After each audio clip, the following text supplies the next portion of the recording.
Welcome to Revenue, the podcast about building and growing your online business. On this show, we interview founders, engineers, marketers, and investors, all with the goal of bringing you actionable advice on how to build a product, get your first customer, and start making money online. Welcome to Revenue, and thanks for joining our community. Welcome to Revenue.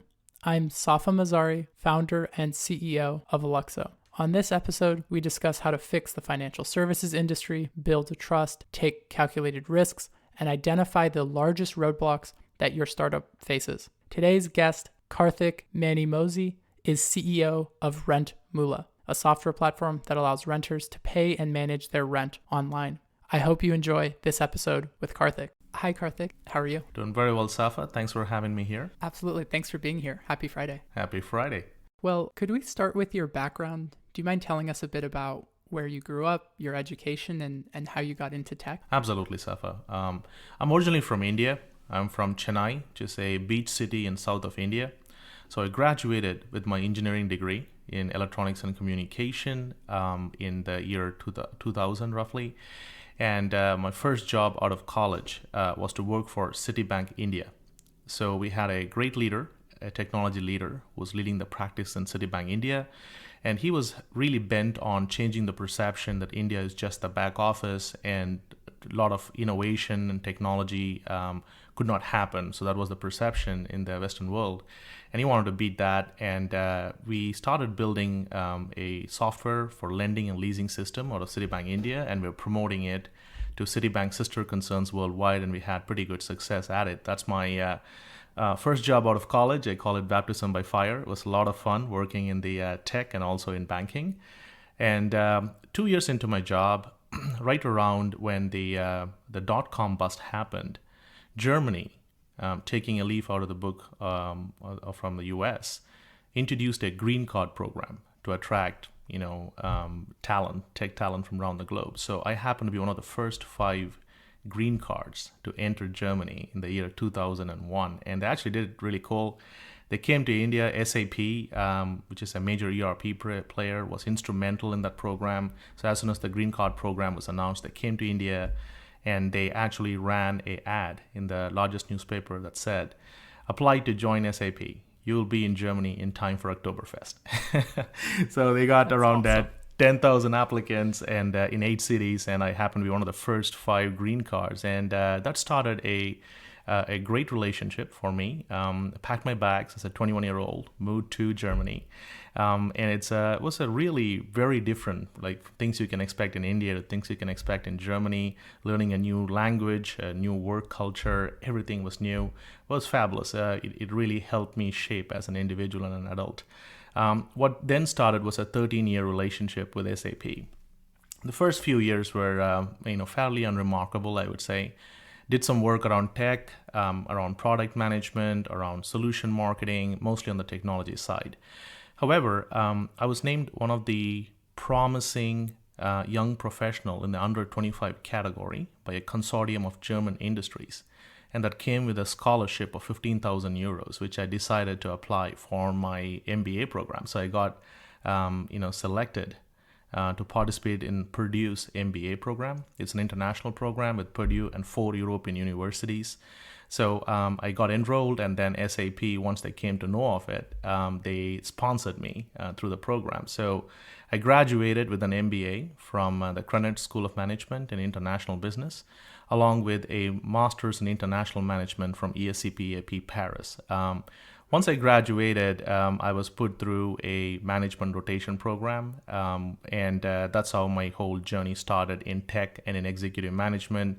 So it took me through managing multiple businesses across Europe, in Scandinavia, in Central Europe, including setting up SAP's operations from scratch in Greece, Turkey, and Dubai, before I was asked to come down to UK and manage their mid-market business right around the 2008 financial crisis. And it was a revelation for me personally to see all the pain surrounding in the main street with so many jobs lost. And one thing that struck me, Safa, was the fact that the difference between very large companies and the mid-sized companies, and for that matter, the families in the US and North America, is liquidity. So when these companies get a second chance, they always come out of the trouble and they do exceedingly well.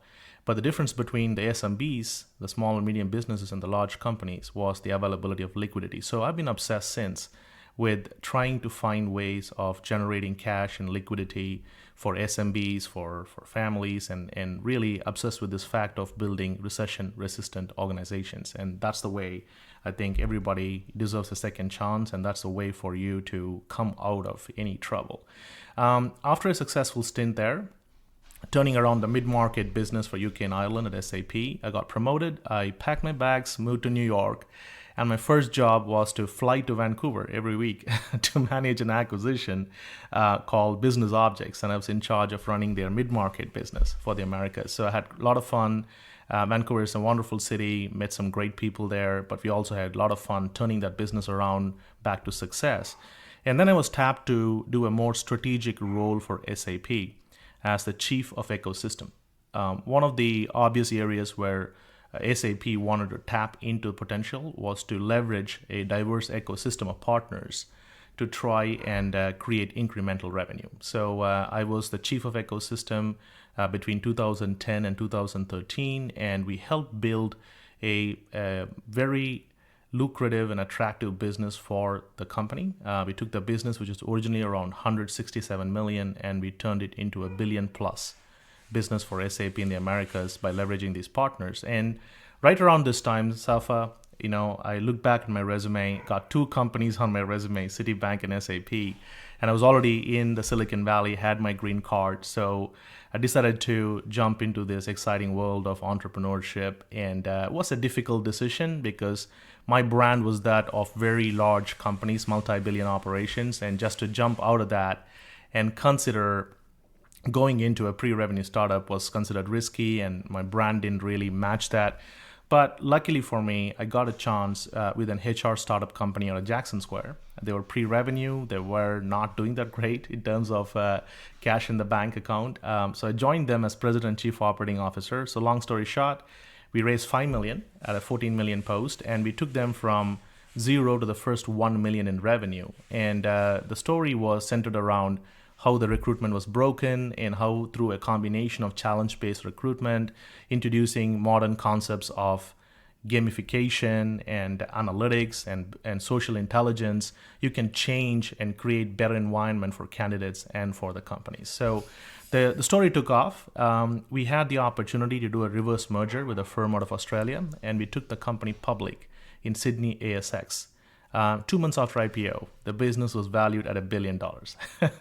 Very different times, 2014. And so I looked at it, looked like it was very hard to sustain a 750 multiple on your ARR. And I've always worked for, public companies all my life. So I shook hands and I said, folks, it's time for me to move on. So I went back a little bit to my roots. I joined the enterprise content division of EMC. EMC is a very large federation with over 20 billion revenue and includes such brands as VMware, RSA. And this division was formed by acquisition of 14 different businesses called Enterprise Content Division. They were around 800 million plus in revenue, but they were shrinking 3 years in a row. So I took over as their global head of sales, and we were able to engineer a turnaround there. For the first time, growing the business close to 10%. And you probably know the story from the markets. Dell acquired EMC. They spun off this division and they sold it to OpenText for 1.1 billion. And then packed my bags and I moved to beautiful La Jolla here in California, which is home for me now, and took over as global head of sales for a fintech company called Kyriba. So Kyriba was a market leader even before I joined the business. They were around 51 million revenue. They did CFO line of solutions, treasury, and focused heavily on Fortune 1000 companies, and they had tons and tons of data, but because treasury was considered a very niche business, they had some difficulty ramping up growth, amping up their valuation, which was 250 million, very respectable.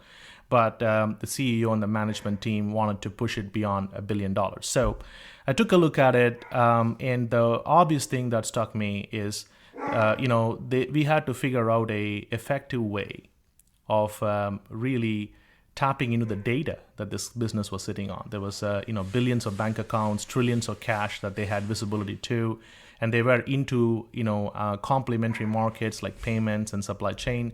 So I shook hands with the CEO with the sole purpose of accelerating growth, getting more excitement, and the way to do that would be to expand the addressable market. So it's a challenge I always relish. And also it went back to one of the things I care about, which is help build recession-resistant organizations. So jumped into my role as the global head of sales. And in the next 3.5 years, we tripled the revenue from 51 million to 165 million. And the company got a lot of attention because of our partnership strategy. So we went from just 1% of our incremental revenue coming from partners to almost 50% of the revenue when I left coming through partners. And these partnerships help us reposition the business from a pure treasury play into broker dealerships in relationship with BlackRock, in FX payments in relationship with World First Alipay, supply chain financing in relationship with HSBC. And also, quite frankly, I knocked the doors of every major ERP, and they started, white labeling our solution. So the moral of the story is, you can go further with partnerships, and you can also grow faster with partnerships. So when we reached that 165 million mark, a major private equity group out of France called Bridgepoint, made a major investment in the business, and they bought the business for 1.2 billion. That set up my third $1 billion exit in 9 years. So I was taking a mini break, Safa. I was in Europe. I married my fiance of 1 year. She is from Budapest, but she grew up in Austria. So we were down in Europe, and I got a call from the folks at RentMoola. And I looked at the business. I was very excited about a very large addressable market, and I did my research, Safa.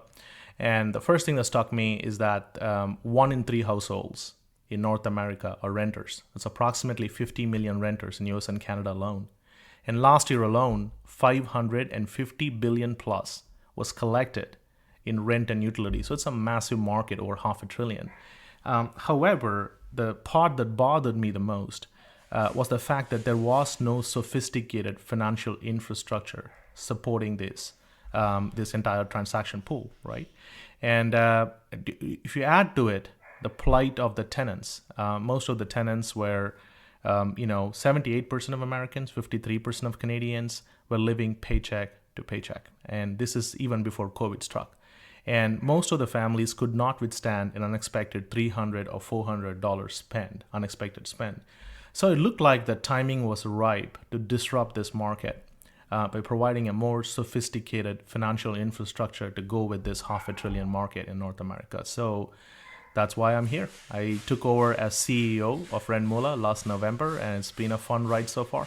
That's an amazing story. First, thank you for the detail. You've had a very accomplished career thus far. So there's a lot of questions I want to ask. One quick comment on access to capital. I agree with your sentiments 100%. I think we'll go into it further in the episode. But one thing that struck me is looking at the data that 50 to 60% of bankruptcies in the United States are due to unexpected medical bills. Yeah. And the reason I bring it up is it's so important to me to kind of set the record straight. There's this feeling that people are lazy, or they're not working hard, or they're not trying, and that's the reason why they're falling behind or they declare bankruptcy. But to me, it's the data resoundingly shows their car breaks down, there's an unexpected medical bill, there's something that they're not planning for, and they have a temporary issue, right, with cash flow. And if you think about it that way, I think your business analogy is spot on. Like if you're Bank of America and you need a $10 billion loan, the US government, the Treasury Department, the Fed is there for you. Yeah, correct. If you're an entrepreneur running a $1 million revenue business and you hit a hard time, your line of credit, your credit cards, your bank's like, oh, actually, we don't want to give you money. Exactly. At the exact moment you need it. And then if you're an individual and you make $50,000,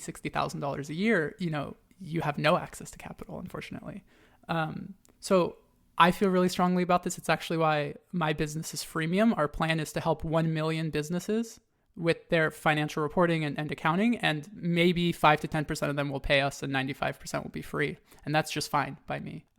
So I guess first I just want to give you an opportunity to respond to those comments before I jump into more questions. Safa, first of all, thank you for the service that you're doing. I think this is the time for compassion, and this is the time for community action. It's not just, there is no silver bullet. I keep telling people, you probably have a bunch of lead bullets you got to fire in sequence, but there is no silver bullet. So thank you for your service. Thank you for everything that you're doing. And I think it requires a village to lift everyone up. So I completely agree with the sentiment there. And to your point, yes, 40% of the American families, maybe 50% or over now because of COVID, cannot withstand an unexpected $300, $400 spend. And you rightly pointed out, could be medical bills, and could be health emergencies related to it, could be an accident, anything that can throw these people off and into a financial spiral. Now, if people are arguing that hard luck, the system is working as designed, I can tell you then the system is not working at all. There are a lot of people who are underbanked or outside the banking system. So think of it, if you are an ordinary American family, and people are quick to attach stigma to say, hey, your inability to pay is because you are fiscally irresponsible. I think we should be very careful not to make that assumption and assertion, and be more compassionate. The reality of the matter is that several of these people are hardworking. They work multiple jobs just to keep the roof over their head.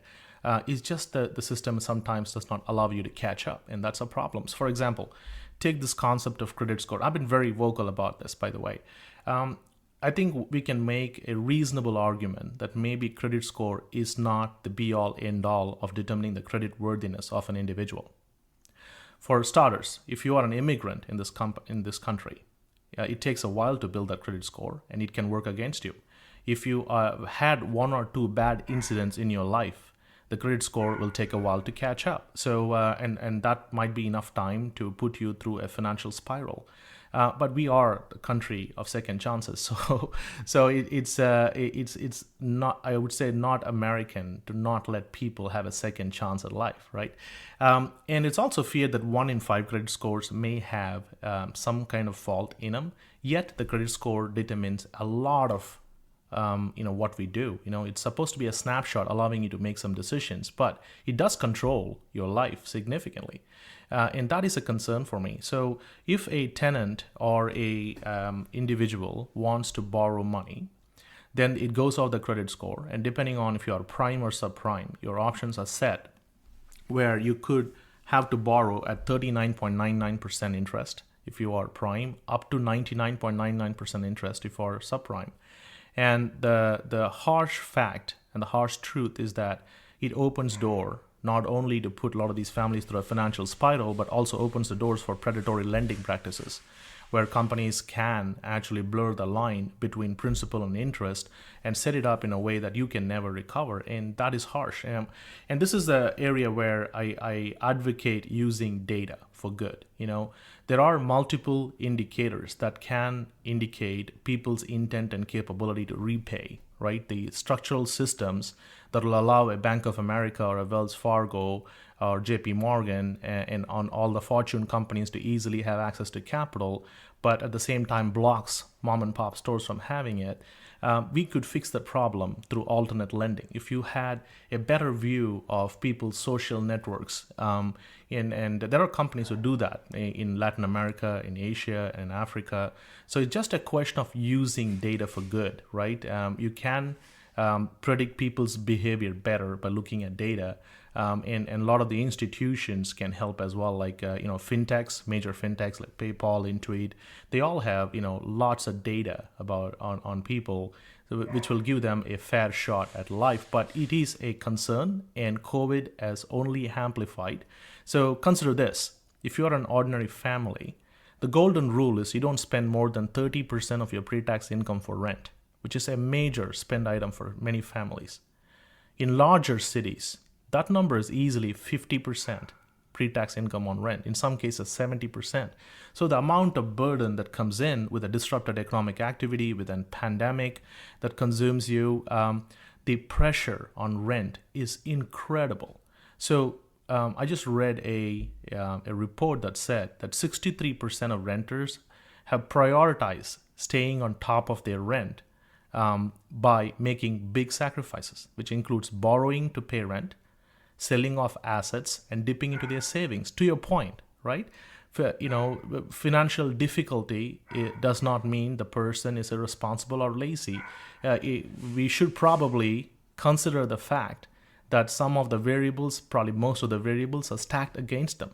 They could be working hard, they could be genuine, they could be putting themselves and their family through big sacrifices, and yet there is a possibility that they may not be able to make it. And that is the harsh reality of the society we live in. But I don't want to sound all gloomy. I think it's also an opportunity for community action, for partnering with the cities and counties, and for them there is benefit, right? So imagine what happens if 40% of your renter population are under threat of eviction because of COVID and the back pay and rent dues. They become homeless, and if they become homeless, the county and the city has to pick up the bill. So there may be an incentive for the cities and counties and public organizations to work with fintechs to make sure that people still have roof on top, of their families. So I think the time for action is now, but it is going to require a community to help us get out of this. One thing I'll add is, I'm 26 years old, and this is kind of the third recession that I've lived through. So I was very young when the tech bubble popped. I remember 07, 08 incredibly vividly. And I'm living through this now. And I think to your point, you could say you could do all of the right things, right? I have friends and family members who did well in school, got into colleges, got a bachelor's degree, got a master's degree, got a great job. And now they're just kind of dealt this deck of cards, right? And they're like, wait, this wasn't in the plan. And I think we're quick to say, oh, it's people I don't know. It's these other, it's some other population. But to your point, it's half of Americans, right? And then so the example I always tell people is meet with 4 or 5 of your friends and realize that half of you are going through this right now, right? It's not some other population in some other state, in some other city. It's the people that you know and care about too. Yeah, it's personal. Exactly. It has to be personal. Okay, so I think this is a really interesting topic, but I want to ask you a few questions about your career first. Yeah. So clearly you were very successful at a young age. Looking back, if you were to analyze yourself, the decisions you made, what worked, what didn't work, why do you think that happened? And I know it's a bit of a difficult question to separate yourself from the person who was making the decisions at that age, but are there any lessons that you think you can draw on? Absolutely. I think that, you made a very valid point. The crisis mode that a lot of the young people today go through is very personal, and it's not a hearsay. You are going through it along with your friends and family. But my advice is, be optimistic. Even the worst of crisis brings out the best in people. And if you look at my life and my career, I grew up in a lower middle class family in India. And my dad had to make incredible sacrifices. He was a upstanding government officer who advised the Ministry of Defense and Finance, and a great disciplinarian, fiscally very responsible. However, the cost of raising 3 kids in India, putting them through school, he had to make tough choices, and there was no securitized borrowing. So I know personally the benefits of community, friends and family stepping up, and people pawning their jewelry. My aunt pawned her jewelry to pay my first college fees. So I know the benefit of community here, right? And if you look at my career centered around some of the worst crises that has hit the market. I started my career in Germany right after the dot-com bust. I was managing the mid-market business in UK and Ireland right when the 2008 financial crisis hit. And even now, I took over my first CEO job last November. And guess what happens 3 months later? You have one of the worst financial crisis warped under one of the worst 100-year pandemic, right? So my number one advice to anybody out there is that be optimistic. This is the time for action. Right? You can't control what happens to you, but you do control how you respond to it. So also bear in mind that some of the most influential brands, Microsoft, Amazon, all this were built at the time when the economy went through one of the worst crises. So what is the answer? And people ask me, hey, what did you learn from your mistakes and your failure? I tell them, I'm happy to share what I learned from my mistakes, but I'm also happy to share what I learned from my successes. Having $3 billion exits in 9 years teaches you a lot more lessons as well as to what might work. So don't give up optimism. That's very, very important. The key is understanding, where are the blind spots. So the way you can impact change is, number one, to acknowledge there is a time when knowledge can become a burden. When you are too close to the problem, you tend to overanalyze, you tend to take a lot of things for granted, you get used to the pain, as people call it, right? So knowledge can be rewarding, but knowledge can also hold you back. So if you look at my career, I went from banking to ERP to a variety of line of business solutions. I went into HR and recruitment. From there, I jumped into hardware and white labeling solutions across multiple verticals. And from there, I moved to corporate finance with Kariba, and now I'm in the rental industry. And the one thing I'm finding is that find the problem. And the interesting thing for me, Safa, is that the problem is always very obvious. People just walk past it. It's just right in front of your eyes. So the important lesson I learned is that, I like to quote Sir Winston Churchill, right? Success is not final. Failure is not fatal. It is the courage to keep moving forward that matters. If you want to change the world, you can't be a conformist. You need to try to challenge status quo, and don't let anyone talk you out of it. If you feel something can happen and you have the conviction and you have the courage, go for it. And the important lesson is failure is inevitable. But if you fail fast, fail cheap, learn the right lessons, and then start another day. You just cannot give up. And that's the mentality you need. And my success and my career is built on precisely that mentality. When all my peers in SAP were looking at selling big platform sales, which were not coming, mainly because of the recession, I switched my team to focus on things that mattered. How do you save your employees' jobs? Does analytics help you get a better understanding? Can you relook at your supply chain? Can you relook at your days outstanding? So what about auction platforms where you can take advantage? What about really restructuring your technology so that you are ready for a sale, or it's an opportunity for several companies to consolidate a market that is shrinking? For example, one of our largest clients in England was a bakery chain, and they ended up acquiring 200 small bakeries across UK in a span of 6 months, and they needed a platform. So we all may be facing the same storm, but not all of us are on the same boat. You need to recognize that. So there are winners and losers coming out of it. So just be diligent, just be curious, but most importantly, be brave and don't be afraid of failure. And just keep pushing until you find the answer. And that is my advice to anybody who's looking at this and going, oh, this is so bad, everything that's happening. You know what? Be part of the solution, right? Keyboard warrior is good, but get out on the field and do your bit, however small it is. And that way you can change and make the world better, not for yourself, not just for yourself and your family, but for everyone around you. The point I want to pull on here is that the problem is often incredibly obvious. I'll give a quick example. I worked at a startup that was pre-revenue, so we're burning cash every month. And I said, hey, we're low on cash. We should go raise money. And people were like, no, we have plenty of cash. And then 3 months later, they're like, wait, we have no cash. We should go raise money. I was like, listen, I've been sounding this alarm bell for 3 months, right? Yeah. And people are like, well, why does it happen? And I think from the outside, it's very difficult to understand. But when you're inside a company and let's say they're burning $100,000 a month, after a few months, you become desensitized to lighting $100,000 on fire, right? And so then you just wake up the next month and you can't be paranoid about it anymore. It kind of subsides and becomes normal. And you're like, of course we burned $105,000 this month. And then you start to make, I think, the dangerous decisions once those things have been normalized. Yes. And I see it now with a lot of the startups that I advise. So I'm nowhere near as successful as you are. And I work with very early stage companies, typically pre-seed, pre-launch. Yeah. And, they tell me like, I really need this world-class engineer, but I don't have the budget. So instead I'm going to go like tweak the homepage copy. And I'm like, no. We're going to find the world-class engineer, right? We're going to find the right investor. We're going to do the most painful thing right now because that has the most leverage to open 5 or 10 more doors in the future.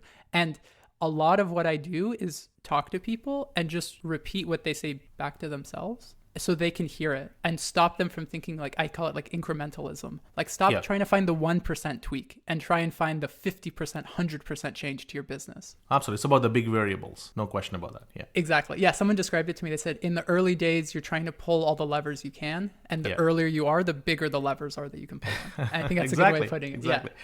So the way I like to talk to people when they say, hey, how do I structure my career, my company, my progress?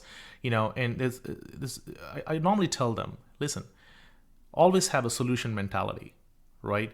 If anyone in my team walks up to me and just gives me a bunch of things that are holding them back, and I tell them, have you thought of a solution? And they say, no, that's why I'm talking to you. I say, okay, here's the truth. If this issue was bothering you enough, you would have cared to think about a solution and you would come to me with a recommendation. The fact that you didn't do that, I don't think it's bothering you enough. So absolutely, you really need that mentality. And the key is, and you made a very interesting and a very valid point, which I found to be true in my career. Always find the big variables, the things that can change the game, not something that's incremental, but something that could be truly disruptive to your business. And I use this formula, what I call a 40-40-20. I tell any, my direct report, my management team, or any friend, any people that I mentor, I tell them, think of what you want to accomplish, okay? And just like if your goal is to build wealth, you wouldn't go and just do one thing, right? You wouldn't just go and say, okay, I need to build wealth. Let me go and buy all blue chip stocks. Or you wouldn't say, let me bet my entire farm on Bitcoin. The reality is you would actually have hedges. You would say, okay, some percentage I allocate to these and other percentage to medium to high risk and 20% to the big winners. And that's true for anything you do. So think of, I call it the 40-40-20 principle. So what is your first 40? The first 40 are things that happen, and they could be much better with a lot of structure, organization, and discipline. Okay? So instead of focusing 100% of your time on it, just focus 40% of your time on it, but put structures in there. Find best practices and industrialize it, institutionalize best practices. So you're going to lose some efficiency because you're not spending 100% of your time on it. But even if it's a 5% drop in efficiency, take it. Because guess what? You gain 60% of your time back. So the first 40 is all about low to medium risk actions, things that work, but you want to get better organized. So that's the first thing you do. And that's something you have to do. You can't build a skyscraper without the right foundation. And then because you know things, now you can start to push the envelope and start to take more risk. That's the second 40%. So in an example, if you had direct to customer in a segment and you had success, try a franchise option, try a reseller option, use a partner in the same segment. Try to think a little bit bolder than what you've done the first 40%. That's your second 40%. What's going to happen is if your first 40%, you tend to have around 95% success rate, your second bucket, you will probably have between 80 and 90%. It'll be lower than your first bucket, maybe even 75 to 80%. But keep doing it because you're not going to go to the next stage of growth and evolution without going through the pain of transformation. So that's important. The last 20% is what I call, seat at the table in Vegas, right? These are the big, bold ideas. They could be really big success or could be really bad failures. You have to do it. It's inevitable. If you want to change the way the system works and you want to dramatically impact your results, you need to take big risks. But instead of doing all risk, just 20% of your portfolio. So the way I've done this through my career, Safa, I didn't have structure to this, but when I look back and I kind of formulated it midway through my career, I always look at what is my 40-40-20. So the first 40% allows me to stand where I am. Low to medium risk, 90-95% success rate, great. The second 40% gives me double-digit growth. It's medium to high risk, but something I needed to do so that I can start to expand. And then the last 20%, I fail 80% of the time. I only win 20% of the time, which means that 2 out of 10, I win. 8 times I lose. And the key there is to have humility. Your idea failed, you didn't. So learn the right lessons. It goes back to risk-taking. If you fail cheap, fail fast, but learn the right lessons. However, the 20% success we got there sets you up for tremendous exponential growth. When you put them together as a portfolio, you can beat the market every single time. So that's key. You need to understand what that 40-40-20 is, and don't let your scope of knowledge just define it.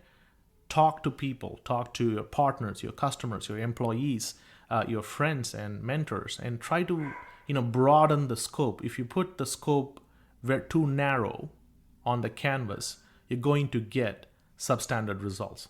So expand your horizon before you decide what your 40-40-20 is.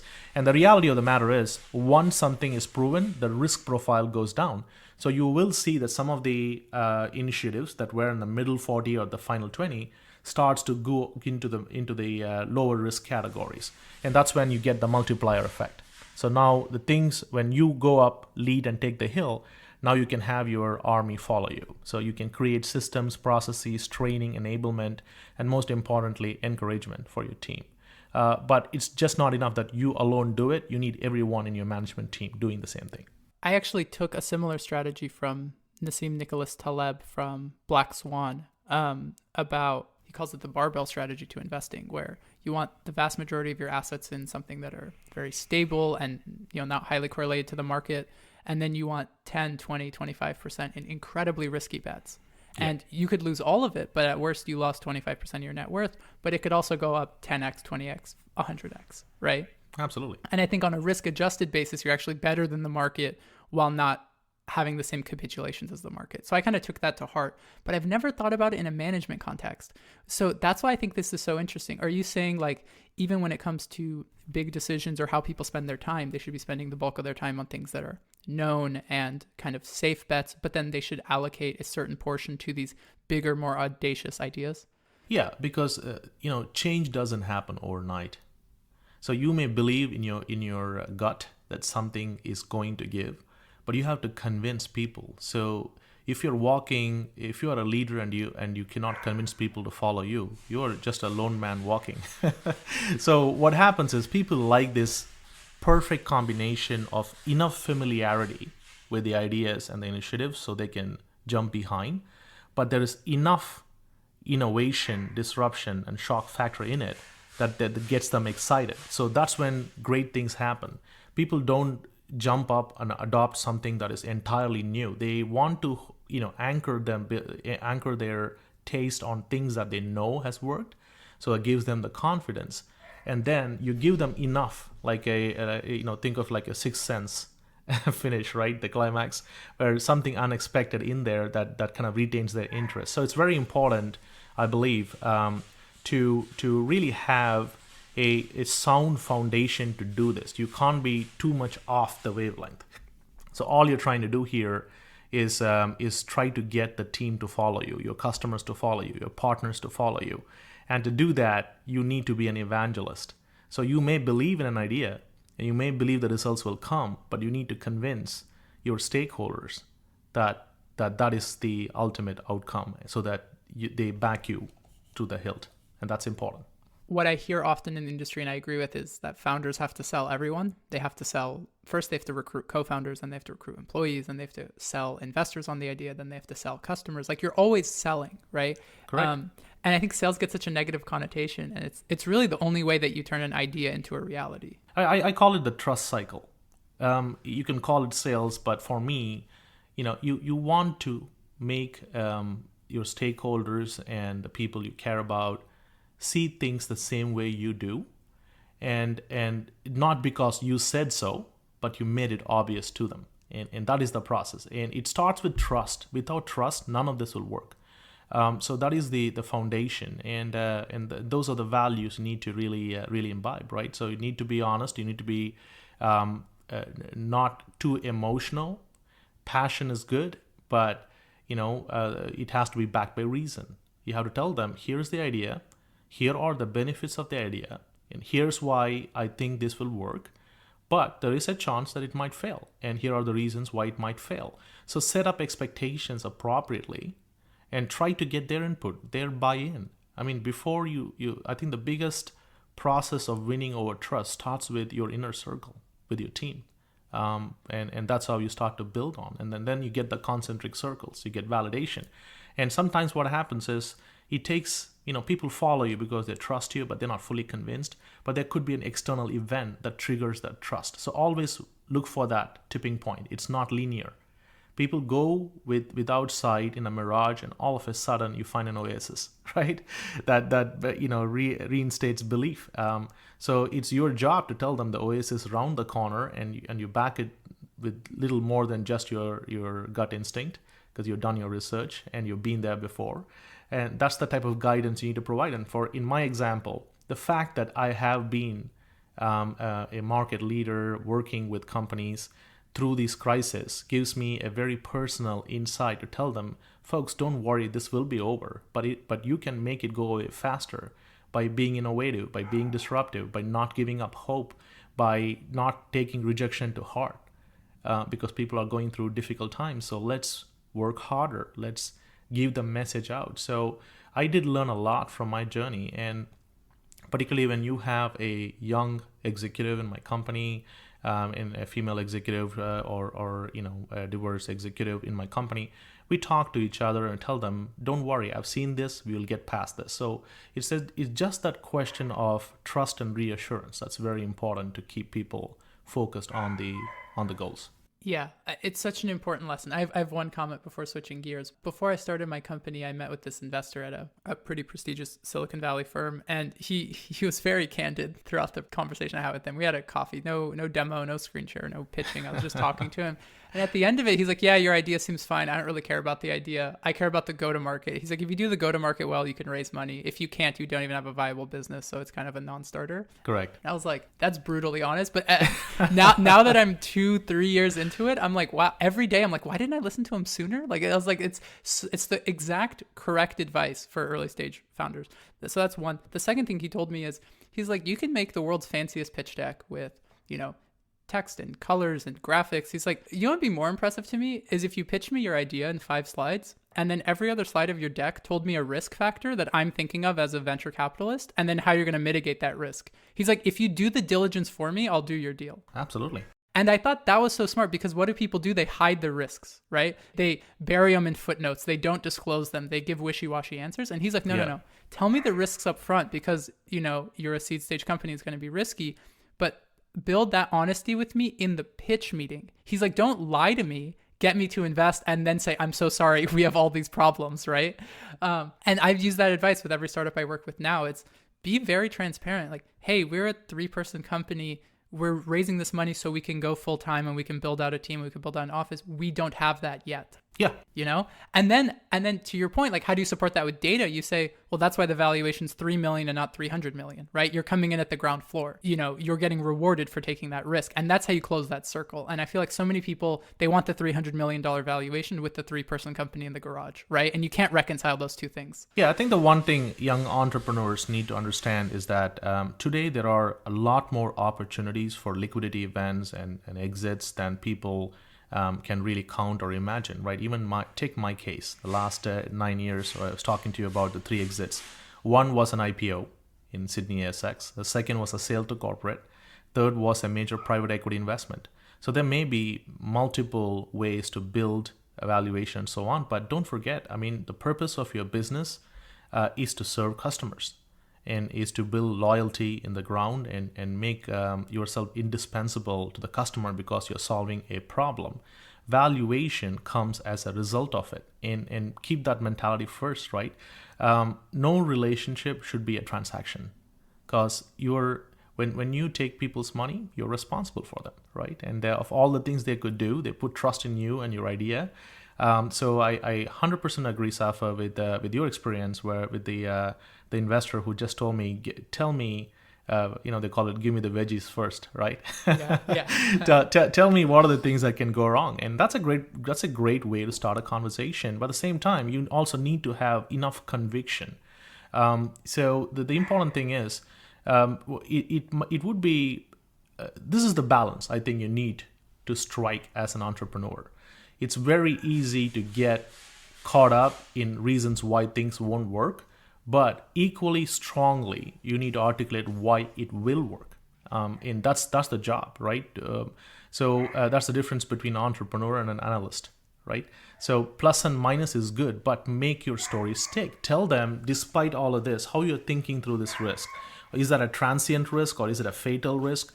how are you going to approach it, and so on. So transparency is important. Radical candor is important. However, don't, if you believe that there is a path out there, spend your time to tell the story. It's about the story, not about, as you rightly pointed out, 5 slides or 10 slides or 20 slides. I mean, you could do that in an Uber ride or in an elevator. You can do that. So long as you can tell them what is the problem and why your solution will work. And so strike the right balance between optimism and pessimism in a way that the investor can look into your eyes and trust you with your pitch. And that's very important. I think that's fantastic advice. Switching gears slightly, I promised we would come back to the topic, so I want to mention it. We were talking about credit scores and access to capital. So I guess, do you mind sharing a bit more information on why you think credit scores are not a reliable indicator of credit worthiness? I have my own thoughts, but of course want to hear from you first. No, I think I briefly spoke about that. The first and foremost thing, it's a snapshot. It's a snapshot of your financial history that people look at to make some point decisions. There's nothing wrong with it. It's guided us right through. However, there are nuances to how the credit score is being developed. For example, what is the impact of debt consolidation? What is the impact of the payments that you do, in a much disciplined way? Like, for example, you pay your rent on time, you pay your utilities on time. How cool will it be to include that into your credit score so it's a much more realistic view? What if you are a immigrant and obviously you get penalized for not having a history? And when I moved here from Germany, I never even had my credit card balance beyond 30 days because that's not a concept in Germany. You use cash and you use debit cards more often. So it took me a while to build my credit score. And it's also undeniable that there are certain factors in your credit history that can have lasting impact. You can argue they're right or wrong. You need a system, right? So we understand that. And then the last part is, what about mistakes in your credit score? There is fear that there may be 1 in 5 credit scores may have a mistake in them. And how many of us actually look at credit score other than times of purchase, right? So when you are making an application for a car or a home, it's not something that people nurture every day. And that goes down to the heart of financial literacy in this country. There is a huge multi-generational population. They come from very different socioeconomic backgrounds with very different affinity and capabilities when it comes to technology. So there is this asymmetry of information, things that you can and should be doing to help boost your credit score. So some people are coming into this battle with their hands tied behind their back. So I'm an entrepreneur. And for me, looking at this whole thing, it can't be that your credit score remains the only way of determining your credit worthiness, and that drives your quality of life disproportionately, despite this existing asymmetry in information and how people can take advantage of. How about augmenting that with other pieces of data? There is a company called Tala out of Santa Monica. They're doing a phenomenal job, lending to small and medium business, mom and pop, entrepreneurs in Africa and Latin America and India. You know what they use? They use over 100 plus data points. Everything from your social networks information to your GPS. For example, if you say that you have a coffee shop in an 8th block, so your GPS will tell you how often you visit that coffee shop in the 8th block. So you can't really try to borrow money on a fake establishment, because if it's your shop, you go there quite often. Now, that may just be an example. There are hundreds of those data points, like, how socially tied are you? Do you have over 19 to 20 contacts that you are in regular contact and connection with? So, and this goes down to my life in India, where my dad valued his social network, right? So the only incentive and the bigger incentive for him to repay and make his payments on time, obviously from his moral compass, was the fact that it is a closed society. Everyone knows everybody. So we can create a balance here by using data to augment your credit score. And there are companies who are already starting to do it, using financial history on the platform to augment your credit score. And it's a question of weightage. And the weightage can immediately swing the balance. It can prevent discrimination based on just one of the variables. It gives you a balanced 360-degree view. So, there's a lot of animosity towards data, but this could be an example where data could actually help people for good. And that is what I'm proposing, to look at not just prime, subprime, but also alternate lending, alternate borrowing solution. Got it. That makes sense. So credit score should be a tool in a vast toolkit that's used to assess somebody. Is that a fair assumption? It is a fair assumption, yes. I agree with that. I mean, like one change I made, so I went from, salaried employee W-2 wages to being, a consultant to pay bills and bootstrapping a company. And I made the same money, and my credit worthiness and the ability that banks had to, the willingness rather that banks had to lend to me changed dramatically. They said, I'll make up the numbers, but they said wait, 50,000 of wages is completely separate from 50,000 of 1099 income. And I'm like, well, why? And, it's because I stopped getting a routine paycheck. I'm like, well, I make the same money, right? But the system is designed for getting a job, working, eventually, buying a car, eventually buying a house, having a 30-year fixed mortgage. And if you deviate slightly from that norm, right? They're like, we don't know what to do with this information. I'm like, how can that be true, right? Right. Okay, that's interesting. And then, so I guess my follow-up question there is, and you touched on this, but how do we increase access to capital to families and to small businesses? Is it by looking more holistically at the system? Listen, I'm a firm believer that we need to completely relook the institutional relationship with the consumer as well as the fintech's relationship with the consumer. Institutions are good at one thing. They are very good systems of record. But there is plenty of room for entrepreneurs in the fintech space to think of an ideal system of engagement.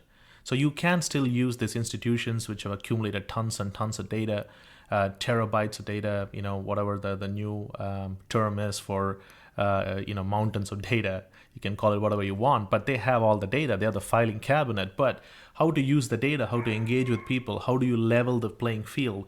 So all of these are extremely important. So to begin with, I think we need to have more data-driven lending decisions. So that's the number one thing, and that would actually help in a more compliant and more safer conservative lending, because if you use other data points, you can limit the instances of fraud by using the right tools, the right analytics. So broadly, I see a public-private partnership here. We also see an ecosystem developing between the large institutions and smart fintechs coming in. And there is no one silver bullet. For example, on our platform, we are working to make available a revolving line of credit through one of our partners. And we use definitely the credit score as one of the variables, but it's mostly around the financial history of that consumer on that platform. And this platform has over 200 million close to consumers in North America. So there is a lot of data in there that we can use. And it's structured as a single click payment of rent. And so this can really create more liquidity. So there is no one real answer, but I think we need to get more sophisticated in both securitized and unsecuritized liquidity options for both small and medium businesses as well as the ordinary American families, and should be through a complex ecosystem of relationships. And we should be using things other than the conventional tools like the credit score. So I don't know what the exact answer is. I don't think there is going to be a silver bullet. I always believe that. But it is an area of rapid disruption and rapid innovation. If you are an entrepreneur, think about this. Because there are private equity funds, there are venture capital funds who have no trouble raising millions and billions of dollars. And maybe there is time to disrupt that, and there may be other opportunities here to layer in some products which for a change can help the ordinary American families. And the county partnerships, the city partnerships, they can also come in handy, because we tend to look at events as transactions that we have to respond to, like homelessness. Let's respond to it. What about solving these problems upstream? Right. So that's the type of thinking I think we need. I think it's a great place to end. It's preventative care for financial services, right? Correct. There's one note I might make on this about access to capital, because I think it's illustrates it really well. So there's, famous venture capital investor Chamath Palihapitiya. He said something that really stuck with me. He said, when I was growing up in Sri Lanka and in Canada, I had no access to capital. When I became a little bit successful, I had some access to capital. He's like, and then when I became a billionaire, I could get a meeting with the CEO of JP Morgan and ask for a $1 billion line of credit. And his first question is, why do I need $1 billion now that I'm a billionaire? And I think it's such a crazy anecdote because it's so true. Once you have capital, you almost have unlimited access to capital, and you're like, True. but I don't need it now, right? Like I'm Very doing true. okay. And then you say, someone falls on hard times for a month, and you're like, oh, we absolutely can't lend to them because we don't know if we'll get it back. And it's like, well, that's what the interest rate's for. The risk is captured in the rate that you charge them already. You don't need a secondary way of thinking about risk.